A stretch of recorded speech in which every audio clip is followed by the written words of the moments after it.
He maintained his smile right up until Steve's footsteps echoed into silence before summoning the two soldiers outside. He sat and crossed his legs as they entered and stood to attention, salutes quivering. "Keep watch on them all night. I don't want them leaving." He looked directly in their eyes to make the point clear. "Is that understood?" "Yes, sir," they chorused before turning to their left and leaving. Richards poured himself another measure and leaned back in his chair. Steve went to find Emma. He was worried because he fully expected to have his weapons taken from him and the keys to his Defender seized, but the implication of freedom concerned him greatly. He found her lying on her camp cot, staring at the ceiling of the tent.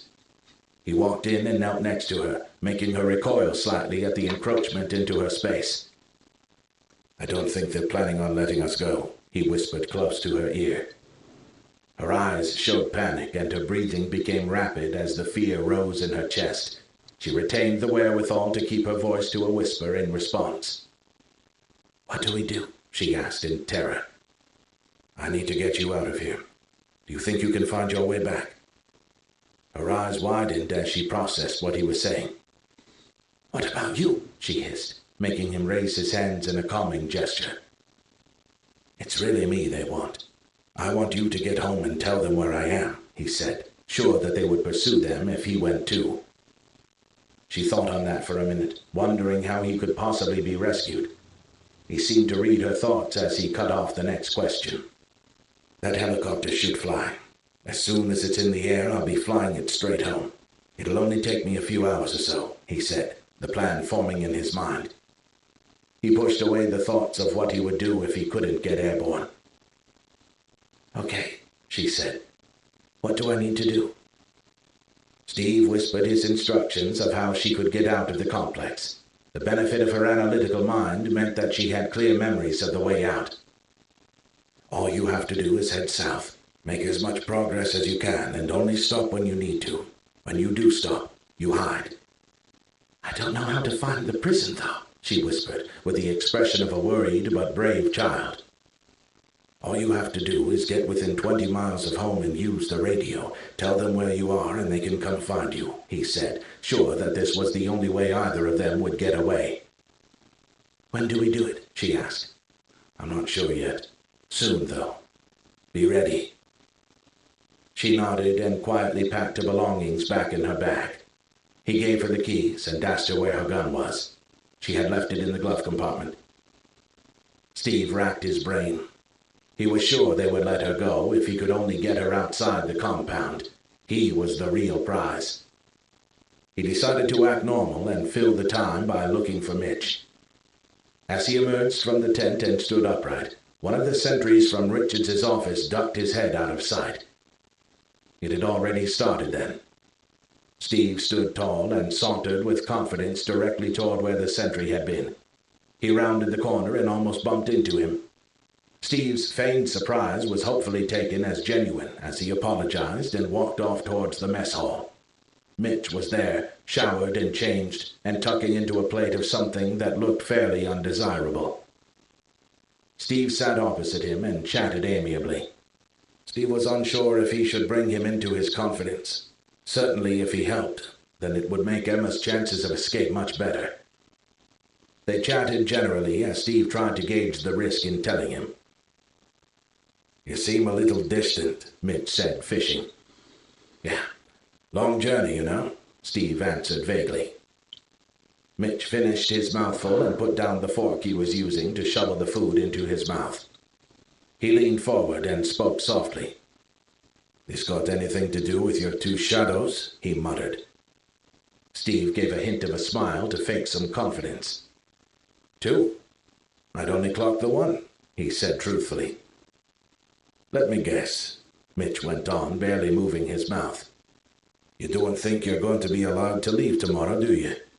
"No," he replied after a thoughtful pause, deadly serious. "So why come to me?" Mitch asked, looking him straight in the eye. Steve had to show his hand or fold. There was no other way.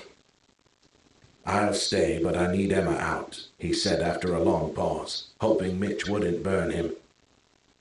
The soldier leaned back and picked at his teeth before draining his mug and burping behind his hand. "Tricky, that," he said cryptically. The two men regarded each other for a while.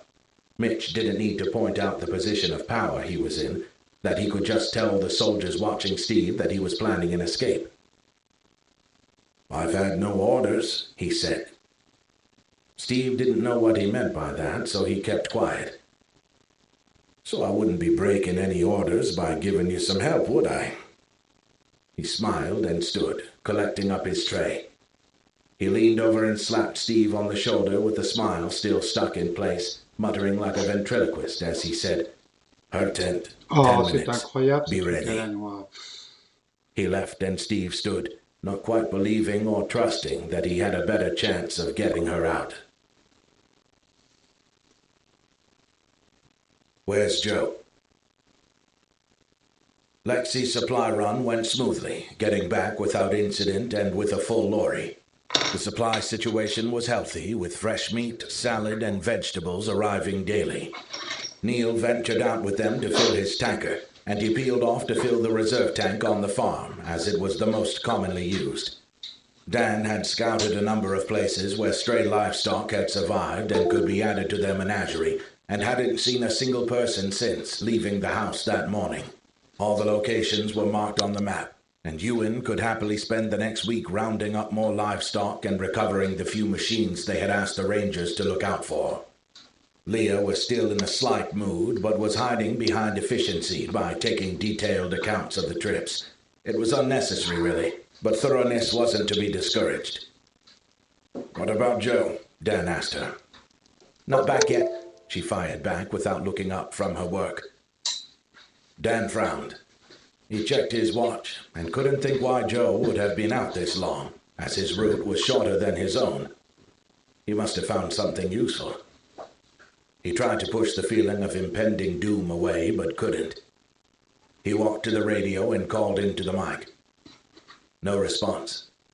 He tried again, louder and with more authority, as though that would force the signal out further. Still nothing. He checked his watch again, forgetting that less than a minute had elapsed since his last look. There were still 4 or 5 hours left before darkness. His decision was easily made. He snatched up his bag and turned to Leah. "Shotgun?" he asked her. She looked up at him, quickly figuring out that he wasn't asking for a shotgun, but wanted her to ride with him. She put down her pen and stood, walking out of the office and back in after a couple of seconds, carrying her M4 as she stooped to pick up her bag. "Let's go," she said, whistling for Ash as she turned. Ash stopped panting and looked up at Dan. "Go on then," he said, releasing the dog to lope out after the girl. They drove north, following roads they had both traveled many times. They passed the small, now empty shop where she had cleared her first building with a loaded weapon. That seemed like so long ago. After a few more miles, Dan slowed as they headed towards a small cluster of vehicles. He had personally cleared the way sufficiently to get their lorries through almost a year ago. He wasn't sure, but something just didn't seem right. "Stay," he said as he opened his door. "You too, Ash." "Hilarious," she said as she opened the large electric sunroof and stood on the seat to scan with her carbine. Dan walked slowly forwards, seeing clearly what was wrong. A small car, once red and now a grimy off-pink color, was facing the wrong way. There were clear gouge marks in the road surface where the long-ago perished tires had failed to prevent the pitted wheels from leaving fresh scars in the tarmac. Dan froze like a mannequin for a moment, then bent down. Leah watched on as Ash whined and fidgeted to see his master all of 40 meters away without him. She watched him bend down, then stand abruptly and raise his weapon. She flicked off her safety and bent to the scope, scanning desperately for the unseen threat. He backed away, returning to the Discovery, head turning different ways as he stepped carefully. Leah kept her eye to the scope, lifting her head intermittently to get the wider picture. Dan reached the driver's door and got in. "What is it?" she asked, still searching. "Blood," Dan said, selecting reverse and turning his head to look past the curious dog on the back seat. Leah braced herself and maintained her position until Dan turned a wide half-circle, selected drive, and accelerated away. She flicked on the safety catch and held the gun vertically as she slid back down into the passenger seat to stare at him. The car had been moved. It was an ambush, he said, looking straight ahead. Leah thought for a second, absorbing the news, before her logical brain calculated the appropriate response. She reached for the CB but stopped herself, just as Dan opened his mouth to deny her using it. "They've got his defender and his radio," she said aloud, figuring it out. "Yeah," he replied, wondering with fear who they were. He drove them fast back to the house, stopping at the gardens and the farm to summon everyone back to the safety of the house. The sun was sinking when he called the rangers and the council members to cram into ops. A worried buzz of excitement had spread among their group. Dan stopped that dead in its tracks with his first words. "Joe's been captured. They have his weapons and his vehicle, so no CB radio use at all." He let that sink in.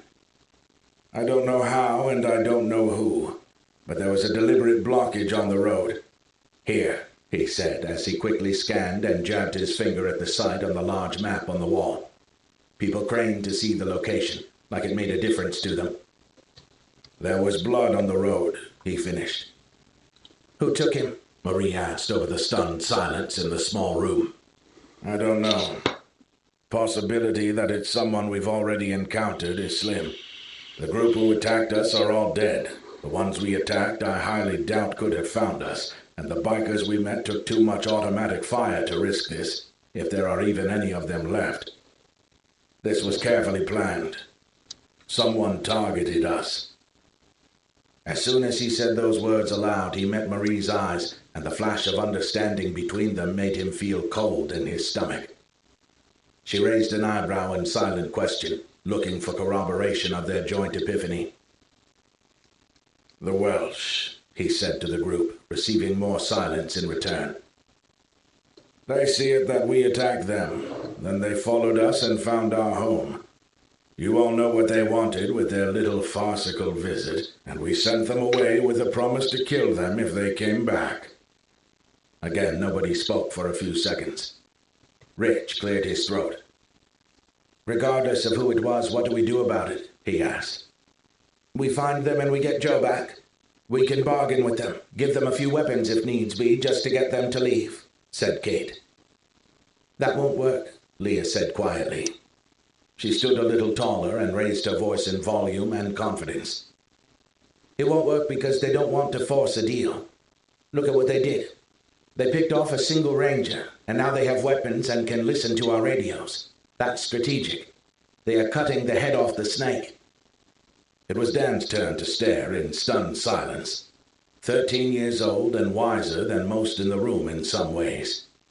He couldn't fault her logic as always. "I think she's right," Lexi chimed in.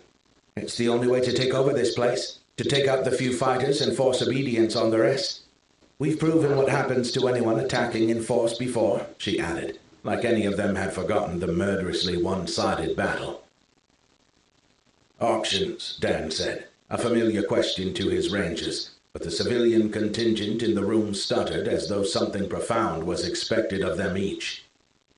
"Make contact on the radio. Open a dialogue," said Neil, more subdued than ever. "Set up OPs in each direction under darkness," said Rich, suggesting that two of them hide and observe the roads for any sign of the unseen besieging force. "I'm in favor of negotiating," said Andrew, ever acquiescent. "I'm in favor of finding every last one of them and putting them against the wall," spat Jimmy vehemently. It was unlike him to show anger, which betrayed just how scared he was. As Dan was considering action over inaction, assault over negotiation, the radio crackled into life. "Are you listening, boyo?" said the smug voice. Parole. Steve had to hope that Mitch wouldn't turn him in.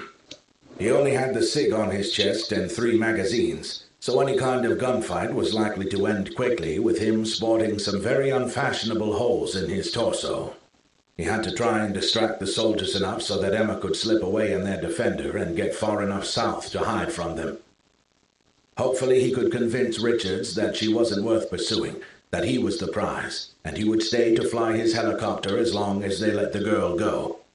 He considered asking this instead of planning her escape, but the risk of refusal and her imprisonment was too high. He had slipped through the lines of tents to whisper to Emma through the canvas. Twice he bumped into people pretending on impulse that he had been drinking. It worked, so he kept up the act and looked for the sentry who was trying to casually dog his steps around the camp. "I want to see Richards. Take me to him." He invested the instructions with as much officer-like privilege as he could, seeing the ingrained obedience tug at the man. "The captain," he said stiffly, "is not to be disturbed in the evenings." "Rubbish, man," he snorted at him. "And you will call me sir," he said as he walked past him, brushing his shoulder and striding towards Richards's office with the sentry scurrying after him. He didn't know where the other one was, but hopefully causing a commotion would bring him out to support his fellow soldier. It worked. He was effectively blocked at the doors inside the large hangar and was attracting a bit of a crowd. The soldiers tried the respectful route, calling him sir and gently asking him to keep his voice down. But soon they had to resort to shouting over him as he completely ignored them. That raised the noise level sufficiently to draw out Richards, who demanded to know what all the commotion was. Emma heard the shouting and knew she had to move. The Land Rover was big and unfamiliar, and she didn't look forward to having to drive it. But it was her only way out, and she had no desire whatsoever to stay here. She stole out of the tent as quietly as she could, keeping to the shadows and making for the car park area. She reached the car and hit the fob to unlock it. The 6 orange flashing bulbs, which would have lit the area like a muzzle flash, thankfully didn't illuminate, due to the fact that all 6 had been removed to maintain the low profile they enjoyed. The electrical sound of the locks whirring and the click as the driver's door opened still sounded impossibly loud to her. She climbed in, again in darkness, as the interior lights were switched off, and forced herself to relax. She leaned across the seats and retrieved the gun from the glove compartment, picking up Steve's machine gun and putting it on the seat next to her. She had little idea how the handgun worked and had forgotten most of the lessons she had been given. She had even less of a clue about the big rifle with its bulbous barrel and telescopic sight. Maybe she would just use it to scare people if she had to. She started the big diesel engine and cringed at the sudden noise. She didn't wait to see if the engine had attracted attention, but drove straight for the trees where she remembered coming in and hoping to find the way south. Luckily, the Defender was a big, robust vehicle. Her driving had not been great as they headed north, but now it was worse due to the darkness and the fear. She glanced off a few trees and took heavy hits from branches as she swerved through the darkness. After a few 100 meters, when the trees closed in, she had to resort to turning on the headlights, which meant stopping to find the switch. The rear lights also had their bulbs removed, so she crept forward with side lights on at the front, and hopefully only the noise of the engine to track her by. There was no sign of any pursuit, and as she pulled out onto the road, her confidence grew. She put the lights on to full beam and accelerated onto the pitted tarmac as she headed south. She planned to go for as long as she could before hiding the big car off the road. Nervously, she kept glancing in the rearview mirror, expecting the imagined chasers to bear down on her at any minute. She had no idea how long she drove for, frantically checking forwards and backwards for danger. The sun began to rise, and the realization that she had been traveling for hours gave her renewed hope. It also brought a crippling tiredness, making her look for a place to hide. Steve's distraction worked perfectly. The sentry who was lurking in the shadows watching Emma's tent hadn't seen him creep to the back and whisper to her, but he had heard the noise of his friend arguing with the pilot. His friend was clearly losing, and he had to make a decision. He chose to give his mate backup.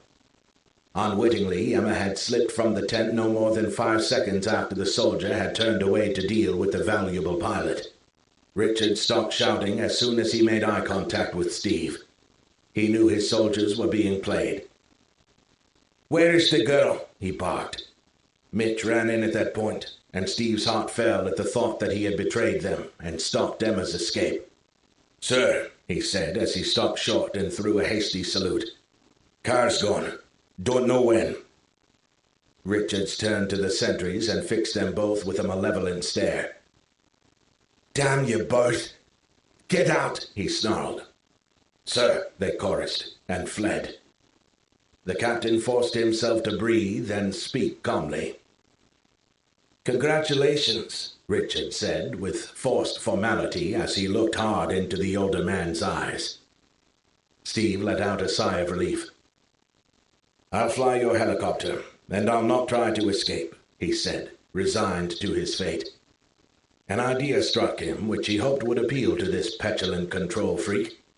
He slowly took his sidearm from the holster and turned it to present to Richards. "You have my parole," he said formally. Richard stared at him. Ancient ritual dictated that he should respect the word of a fellow officer and treat him as a gentleman, that he should politely refuse the offer of the surrendered weapon. He was too angry. He snatched the gun from Steve and fought with every muscle in his body not to give in and whipped the polished metal hard across his face. He turned on his heel and stalked away in rage. Change of plan. Pat had to think on his feet. At first he couldn't believe his luck that the first one to come their way was the one who had killed his boy.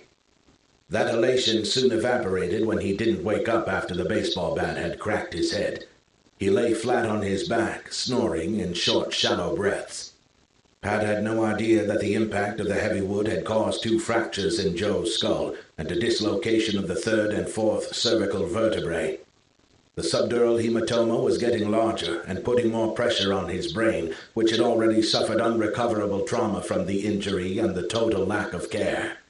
The spinal dislocation was worsened when they dragged his unconscious body off the road, irreparably paralyzing him, and tried to remove the evidence of their ambush. Pat had watched through binoculars from a round loft window as Dan knelt in the spot where Joe had fallen. He had hoped to extract information from Joe, but his limited medical knowledge put the unconscious man into the category of completely fucked. He had to evolve his plan to keep ahead of the dangerous man in the middle of his binoculars. He decided to use the radio and scare them, to threaten them, to let them know they were all dead and that he would be the deliverer of that fate. He inspected his new weapon, an automatic rifle that he brandished in front of his boys as the weapon that killed one of their own. He promised it would return that favor, which prompted their cheers, quickly subdued to keep from the noise leading to their detection. He promised a promotion to whoever killed that evil dog, too. He called for hush and climbed into the Land Rover that was hidden inside the barn, which had become their temporary headquarters and housed his advance invasion force. "Are you listening, boyo?" he said into the microphone speaker attached by the coiled wire to the radio on the dash. Silence. He pressed the button again and chuckled with an evil confidence he summoned from deep within him. "I know you're listening," he said smoothly. "And I know you're missing a soldier. I warned you this would happen," he finished. He hadn't, but he didn't know who else would be listening either. Better to sow a little misinformation into the enemy and have them turn on each other. Still no response. "I'll be in touch. Sleep well," he said as he replaced the mic. Controlled response. 3 people tried to get to the radio at once, forcing Dan to stand in front of it and hold them back. He turned to dial up the volume and tried to listen to the serpentine voice creeping from the speakers. "Quiet," he yelled, turning back to look at the radio. He heard the sign-off, the threat heavy in the final words. He turned to the concerned congregation in front of him and had to act fast or suffer a loss of leadership. He had to take charge before too many suggestions were made. Better to do something than nothing. "Nobody leaves the house. Everyone with training is to be armed at all times, he said, to give himself more time to think. Stating the obvious in a confident manner usually settled the nerves of people who deep down just needed to be led. That was a goad, nothing more. They want us to panic and fracture, as that way we'll be easier to pick off. Everyone spread the word and keep the people calm, but don't give too much detail. Rangers with me, please. He turned and poured himself a coffee, allowing time for his instructions to be followed without having to stare anyone down.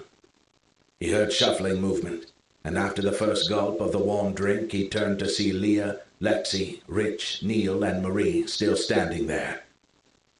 He opened his mouth to ask them to sit, not contesting Neil's and Marie's presence at all, but was cut off. "Don't even try to send me out," Marie said. "I need to know what you're planning. I know that look." Dan opened his mouth to say he had no intention of banishing her when Neil spoke up. "And you're down 2 soldiers with Steve anyway, so I'm staying too," said Neil. "Sit down," he said. They sat. "Marie, I want your input because you're not going to like what I'm going to say. It's safer for me to tell you here so they can protect me." The joke served to soften the atmosphere slightly, but not much. The Ranger stayed silent, not wanting to get in between the 2 biggest hitters in the room. "Neil," he said, turning to the man he'd known longest who still lived. "Thank you. We need you. Rich should be able to get you some kit afterwards." He looked at Rich, who gave a single nod. Not a problem. He resisted the urge to rub his face and scrub away the tiredness and the stress. He must remain in control for all of them to see. "Leah, Lex, Neil, I need you to rest in shifts and keep sentry on the house. Leah, you have Ash." By deploying his dog to her side, he made it clear that he was going somewhere that required stealth. That wasn't lost on Marie, who sat forward to object to whatever he was planning. He shot her a look, and despite all of her fire, she knew when to not push back too far.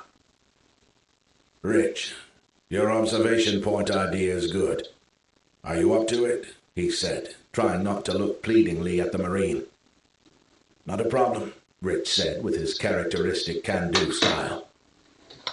"We'll go out on foot and look for activity with night optics. We need to stay out until full light, but it won't be in both directions." That got their attention, as Dan had clearly realized something that the others hadn't. "It's absolutely the right thing to do if we're dealing with trained opposition. But these are amateur thugs. I think they're set up close to where the ambush was." It was a big gamble, but one that he hoped would pay off. In his own mind, he was sure that Joe was as good as dead already. Patrick's vehement claims about his actions made it clear to him that he had to be seen to punish Joe for killing one of his own, otherwise his pack of feral rats would turn on him. People like that had to show results, because their leadership was based on fear and retribution more than respect and confidence in ability. Dan's purpose now was to find the infestation and clear the nest. If Joe was still alive, then that was good, but he still prepared himself for the worst. He pulled the map of their area down to the table and showed them where the site was, describing it in as much detail as he could. "Buildings?" he asked Leah. The young girl put down her coffee cup and shut her eyes, hands rising from the table as she mined out the layout from the mental picture she conjured in her mind. "Walled yard to the left, entrance just before the wrecked cars. Trees and thick hedge to the right, blind crest of the road 100 meters ahead. Fields each side." She dropped her hands down and opened her eyes, back in the present. The realization that such a young person could effectively provide cognitive recall was astounding, even more so that she had never been taught to. Dan supposed it was just another side effect of her upbringing. It didn't cross her mind not to be able to flick through the mental snapshots she had taken. "So we need a vantage point without going near the buildings," he said. "One behind the hedge on the crest and another on the bend in the ditch," said Rich. Dan deferred to him on this, as his experience of setting up OPs and ambushes far outweighed them all collectively. Okay. Leah, can you break out a set of the old one-to-one radios and earpieces? He asked. Better to have some form of communication between himself and Rich than risk being discovered when the time came to signal their departure. There will be no contact between us and the house until we get back in person, he said, hoping that they would get back, but not wanting to voice unhelpful fears. Rich stood to fetch the right equipment, with Leah following suit. Neil went with them to arm himself and help load all the spare shotguns for the others. Lexi busied herself with her personal kit, and when that was done, she took away the cold coffee pot and mugs to refresh them, leaving Dan sitting opposite Marie. Neither spoke first, worrying that the other would say the opposite. Be careful, Marie said quietly, breaking the impasse. I will. I won't go off fighting a war on my own, I promise, he replied. Good, she said, standing. Because I love you, and I don't particularly like the idea of you getting shot. She said this over her shoulder as she left the room to collect a Glock that she had spent painful hours learning to use at his insistence. Night operations. Throughout history, military operations conducted in darkness had produced a number of catastrophic failures and even more needless loss of lives. That was why people like Rich had spent days on end living as an undetected nocturnal killer, both in training and in reality. Dan was experienced, but not by any stretch of the imagination to the degree of a Royal Marine, which was why he wanted Rich with him. He could move silently in the dark, inch by inch, and once told a story of how in training he had crept up to the enemy sentry and tied his boots together. Both wrapped up in camouflage gear and carrying their weapons with a camouflage net strapped to their small packs, they set off at a jog through the woods, in case any small eyes were watching the roads. They had to assume they were. It took them over an hour to reach the fields behind the walled yard with the barn and small shop units. They had no choice but to cross a section of open field, so they waited for the darkness to descend further, discussing tactics and emergency procedures. If anything happens, get back to here and wait, Rich said, unnecessarily simplifying the language for an emergency rendezvous point. ERV here, Roger, Dan replied, gently reminding the Marine that he wasn't a complete novice. I'll go for the ditch in the low ground, Rich said in a low voice. Totally professional. He knew that a whisper carried further than a murmur in the dark. I'll take the thicket at the crest, Dan replied similarly. Radios on and earpieces in. They separated with a bump of their fists, a gesture perpetuated by Leah and curiously infectious, before moving off like predators to their respective targets. It took them almost an hour to move the less than quarter-mile distance. Each movement was measured and controlled, each footfall tentative to test the noise it would make. They settled in, and Dan gave a double click on the radio's press button. He received the rewarding double squelch in his ear as Rich returned the signal. In position. It had been the very first night of their stay at what was now their home, when he had last lain prone and still throughout the night, watching and waiting for a threat which was no longer a danger. He settled in, following the almost forgotten routine of wiggling his toes and tensing his muscles all the way up his body to his eyebrows to keep the blood flowing. It kept his mind focused, too, kept him alert. They were rewarded soon afterwards, when sounds came from the yard. Slowly, Dan moved the barrel of his carbine towards the houses as the oversized optic drank in all the ambient light it could find to give him an enhanced view. The night vision goggles were useless at this range. Everything after about 40 feet was like looking into thick green fog. Movement flashed. A person walked between buildings, and the sound of another door reached his ears. He risked a call to Rich, burying his head down to the ground in the dry leaf mold to muffle any sounds which may escape. Movement in the barn, he said. A burst of static preceded Rich's reply. Male, pissed against the wall and went back inside, he said, That had to be them. Anyone staying in a place for any length of time surely wouldn't shit on their own doorstep, literally. No, whoever was in there wasn't planning on staying too long. Feeling a vengeance rise in him, he forced himself to stay calm and not suggest storming the place as he wanted to. He settled back into his tensing routine, watching and listening. Hours passed by, and the glow of dawn began to haze off to his left. Neither of them would get the sun directly in their eyes when it rose. As he was still thinking over plans on how to attack the yard, more movement showed. A scruffy boy was visible in his optic. At this range, he could even see the wispy facial hair he was nurturing. Dan's breathing froze as the boy turned and looked at him. He knew he couldn't see him, but his eyes were fixed on the thicket he occupied. He began to trudge uphill directly towards him. The radio squelched again in his ear. "One towards," came Rich's calm and controlled voice. Dan hit the button twice in positive response. He watched for a painstaking few minutes as the boy got nearer. He didn't want to kill him, not because he was at all squeamish about it, but because he knew that a missing boy would provoke the others into action and nullify their advantage. Dan watched him until he got so close that to keep him in his sights would mean too much movement of the barrel. He leaned back slowly, laying the gun flat and rolling onto his left side to draw the suppressed Walther from under him. Keeping his movements very slow, he tried to remain as still as possible. The boy got to within 10 feet of him and entered the trees. The foliage was thick before the coming autumn, and Dan was nestled deep inside a patch of weeds and camouflage gear with the net strung over him. He held his breath as the boy looked around to make sure he couldn't see anyone else. The boy opened his trousers and leaned his left hand against a tree trunk. Dan could hardly believe that he had come all this way to piss against a tree, but he soon realized that this wasn't the purpose to the boy's privacy issues. Even the apocalypse couldn't stop a teenaged boy from having urges, and he was forced to watch in horror as the boy masturbated furiously for almost a minute. He finished and wiped his right hand against the bark of the abused tree before doing his trousers up again and skipping off back down the hill. Slowly, Dan holstered the sidearm and rolled back onto his front to pick up the carbine again. His earpiece played static before Rich asked the question.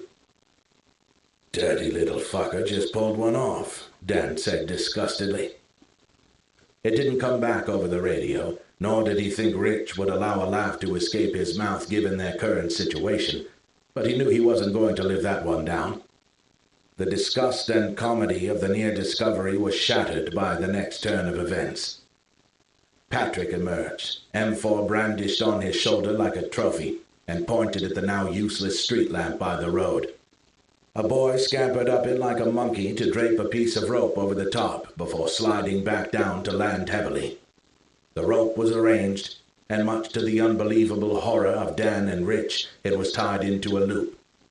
There was to be a hanging. Joe was carried out by 6 of them, barely able to lift his dead weight. Dan studied him as closely as possible, ignoring the frantic bursts of static from the radio. His skin was pale gray, his limbs limp and lifeless. A glimpse of his face confirmed Dan's fears. The open eyes told the story. Joe was dead. He picked up the radio and spoke softly to Rich. "He's gone. This is for show." Silence. "You're sure?" came the only response. "Positive. I saw his eyes. He's dead." Another pause, then 2 bursts of static to acknowledge. They would have to watch their friend be strung up like a piece of meat. If there had been a chance he was still alive, then they would have had no choice but to open up on all of them and risk them getting away. A speech was given by the Fat King as he waved the stolen gun he had no idea how to use. The boys lapped it up as Joe's body was hoisted up and the rope tied to the same car used to trap him. The words of the king were too quiet to reach either of them, and soon after they all went back inside to leave Joe slowly spinning lopsided in the breeze. The anger and the frustration rose in Dan, making him want to march straight down there and kill them all. The radio came alive. "Count 20, Rich said. Unsure that he could keep his voice calm, Dan gave a double press to acknowledge. "Exfil?" Rich asked, wanting to exfiltrate and leave the horrible scene behind them. He double-clicked again as he carefully secured his equipment and backed out of the hiding place to leave the area via the dead ground out of sight of the yard. Geographically challenged. Emma was not doing well. She was utterly exhausted and under terrible stress. She craved the safety of the prison, but worried that they would blame her for Steve's capture. She hit blockages constantly and spent too long driving in circles. Eventually she got scared when she saw movement when trying to turn the big unfamiliar vehicle around and fired 3 shots wildly from the window to scare whoever was there away. The shot served only to deafen her and leave her ears ringing for the rest of the day. She resorted to using the motorway to make distance south, ever fearful that her pursuers were gaining on her. She didn't even know how much ground she had gained while fleeing south, but each hour her desperation grew with her panic, and the tiredness made her less and less effective. She wasn't to know, but there was no pursuit. Steve had been kept in an office for 2 days, being brought breakfast, lunch, and dinner, but no word from outside his prison. Nobody had thought to remove the knife or spare magazines, which made him think that he wouldn't be kept like a prisoner for long. His breakfast on the 3rd day was carried in by the smiling Richards. All trace of the volcanic anger from before evaporated. "Morning," he said as he placed the tray down. 2 meals were on it, meaning that Richards intended to stay and talk to him. Steve stood and straightened himself. He had no intention of being anything other than cooperative. Getting behind the controls of a helicopter was the only way he would make it home. He thought of it as home. It was where his new family was, and they were waiting for him. "I hope you've forgiven me for the ruse," he said to the captain. "I promised her she could go home," he finished, laying down the gauntlet to see if Richards was still angry. He was, but he masked it behind his fake smile. "No matter now," he said. "What does matter, however, is you." He jabbed the point of his knife in Steve's direction as he said it. "Me?" Steve replied cautiously. "Yes," Richard said through a mouthful of food. "Are you ready to get in the air again?" Steve smiled and chewed his mouthful before he replied. "Can't wait," he said genuinely. His SIG was returned to him as a gesture, and plans were made to leave immediately. He was introduced to 6 engineers who had been pressed into avionics at short notice. A contingent of 4 soldiers were accompanying them, mostly he suspected to watch him. The command of the expedition was officially his. However, the show was really being run by Mitch. Mitch shouted his orders, and the engineering team jumped to obey. The guards and Steve traveled cramped in a military Land Rover while the engineers brought another. The journey took them a full day and night non-stop with regular driver changes. Steve, exempt from the difficult driving due to his prize status, kept quiet and rested the whole journey, as well as he could in a cramped car while being jostled. The hangar was wound open by hand, quicker this time because of the extra manpower. Steve strolled in to inspect the machine, running his hands over the controls. He sat in the pilot's seat and settled himself, feeling the resistance of the pedals. He flicked the pre-ignition switches, finding the helicopter without power. He sighed and climbed out of the figure-hugging seat. He missed this, he realized. He missed it a lot.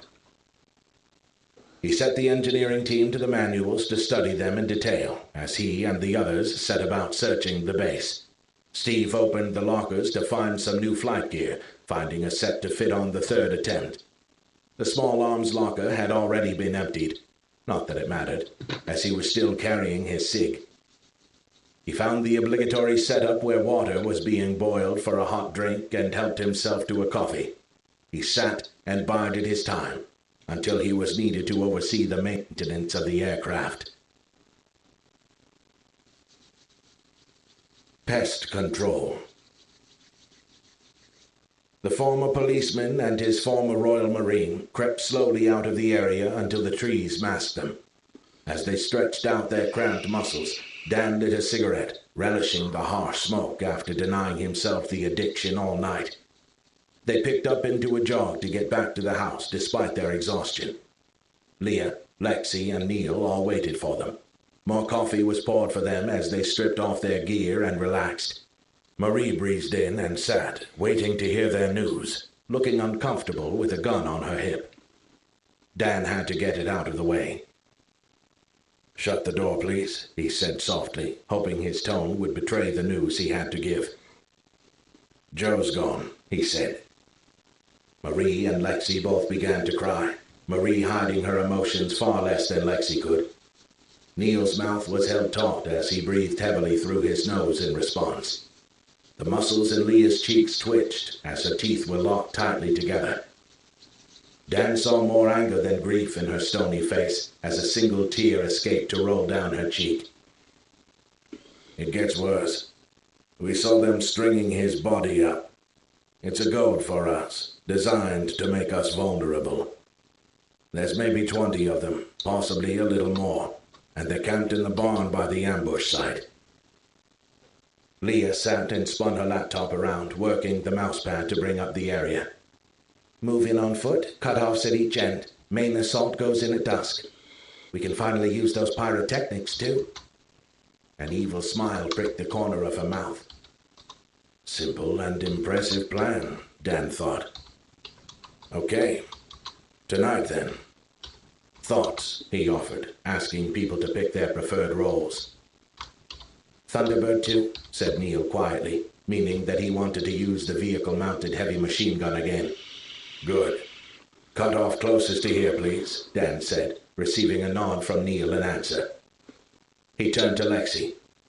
"Battle rifle in the high ground as the furthest cut off," he said to her, meaning that she should take the position he had occupied through the night.